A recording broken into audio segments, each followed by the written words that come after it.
Peace of God be unto you. This is Dwayne Hawkins, pastor of the Antioch Baptist Church of Omaha, Nebraska, and I have another sermon summary video. Again, worship just ended just a few minutes ago, and we're in our series majoring on the minors, continuing to look at one book per Sunday through the minor prophets, one sermon per book. Today we find ourselves in the book of Habakkuk, and the text comes from chapter 3, beginning at verse 16, says these words, I hear and my body trembles, my lips quiver at the sound, rottenness enters into my bones, my legs tremble beneath me, yet I will quietly wait for the day of trouble to come upon people who invade us. Though the fig tree should not blossom, nor the fruit be on the vines, the produce of the olive fail, and the fields yield no food. The flock be cut off from the fold, and there be no herd in the stalls. Yet I will rejoice in the Lord. I will take joy in the God of my salvation. God the Lord is my strength. He makes my feet like the deer's. He makes me tread on my high places. To the choir master with stringed instruments. From this passage, I preached this morning from the title of Renewed Faith. Habakkuk was a contemporary of Jeremiah, a prophet to Judah, and he ministered to the nation in a time that was leading up to the Babylonian Empire invading the city of Jerusalem and taking them captive.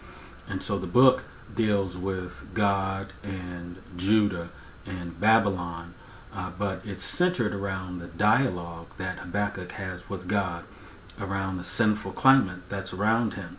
And one of the things that really struck me about Habakkuk is even though he had a limited perspective, he had the courage and honesty to speak his mind to God. He actually complained to God. One of the things that I like about God in the book of Habakkuk is that God did not condemn Habakkuk for his complaints, yet he responded to him in such a way that resulted in Habakkuk having a renewed faith. And so this book, it speaks today because when we look around, we just might be tempted to ask, where is God? Why isn't he responding, especially when his people are living in sinfulness and corruption, and why isn't he doing anything? If you've ever felt this way, then the book of Habakkuk is God's response to you as well as God's response to Habakkuk. It started out in chapter 1 with what I call the short-sighted complaint. The prophet assessed the situation.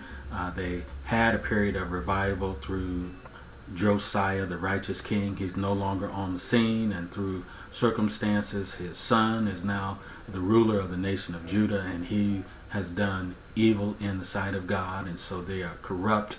And Habakkuk looks at the corruption of his people, and essentially his complaint is, where is God? He's asking, how come you're not responding? You don't listen when I pray. You don't save us, and why is it that you are allowing this to go on such that justice is perverted? And so his complaint is where is God? What an amazing statement that he makes, yet it captures the whispers of the hearts of many Christians today. Where is God? And so God responds to the complaint, and he essentially says, if I tell you what I'm doing, you won't believe it if I tell you. And he's telling him that he's raising up another nation, the Chaldeans, it says, as a reference to the Babylonian Empire, that they are wicked and they're going to rise up, and God's going to use the enemies of Judah to discipline Judah. And he goes on and he talks about their power and their might and their speed. And so God responds to the prophet by essentially saying, the reason that you are asking me where I am is because you think I ought to be where you think I ought to be. I'm over here raising up a nation to discipline my people. And the prophet goes from one complaint to the next. And so his next complaint at the the middle of chapter 1 is essentially it changed from where is God to why is God. And now he's asking God, why are you doing this? Aren't you're holy. He's reminding him that he's holy and his eyes are pure. And he's saying, yet you're allowing this nation who is more wicked to dominate your people. Even though they're not acting righteously, they're still a righteous people. And why are you doing what you're doing? What a complaint. He goes from one complaint to where is God to the next complaint. Why is God doing what he's doing? Why would you act that way, God? Why would you raise up these people who don't know you, don't trust in you, and use them to discipline your people? So Habakkuk goes from one complaint to the next, and God simply responds with a definitive answer. We move on out of chapter 1 and into chapter 2, and the first thing that God says is, write this down and make it plain. He's saying to the prophet that I am in control. He says, though the vision tarries, just wait for it. He's telling Habakkuk essentially that I am in control of time and I am in control of circumstance. It seems now that the righteous are getting away with acting wickedly, but I am in control of time, and I have appointed a time, and when time has come, I will deal with what I will deal with, because I am in control.